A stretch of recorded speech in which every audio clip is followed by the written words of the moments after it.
Welcome to the Daily Footnotes for a new week.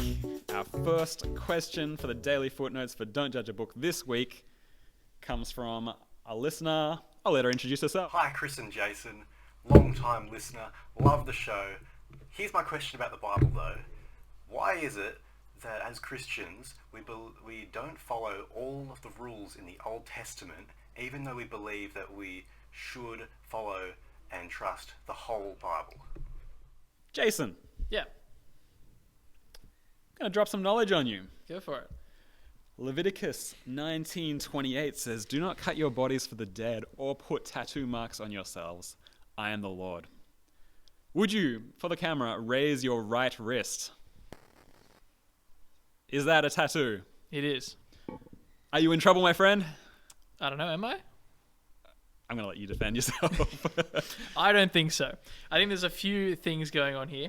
I think to put it in context, Leviticus is a book in the Old Testament which has a bunch of laws that God gave to the Israelites so that they could be holy. These other rules included not eating blood. So if you've eaten a steak, you're in the same boat as me. Depends how it's cooked, but yeah. Mixing fabrics with different types. Mixing clothing with different types of fabrics. If you've got polyester and cotton, blend in this. these Who knows are what it is?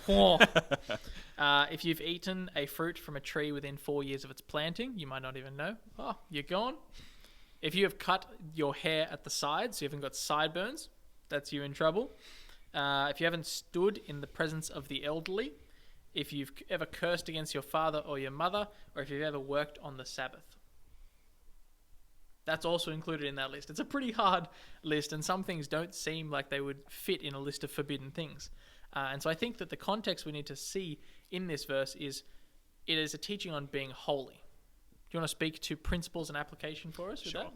So this was written to the people of Israel on how they could have a relationship with God.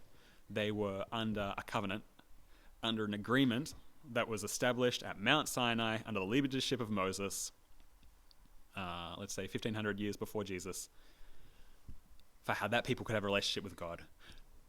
That is not the covenant, the agreement we're under. We are not under an agreement established by God with Moses. We're under a covenant established by Jesus. So we have different means by which we have relationship with God. Our relationship with God is established by having faith, trust in Jesus, by following him. So we are not called to follow all those laws you just mentioned, because that's not how we have a relationship with Jesus.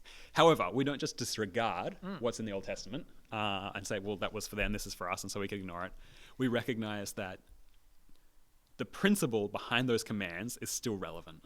So the principle was to be holy.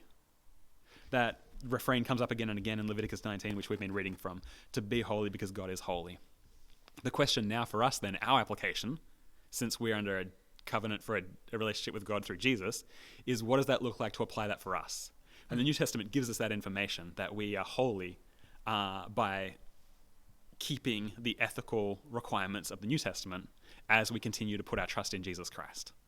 And so, same principle, be holy because God is holy, different application for us because we have a relationship with God through Jesus, not through following the old covenant law. And I think that speaking actually about the passage, it talked about people who were enacting pagan worship.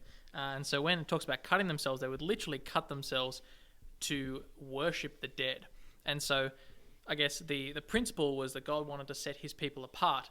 And so we can do that by following Jesus in the same way. And I think we don't want to be confused with people who worship the dead. We want to be set apart clearly as people who worship Christ.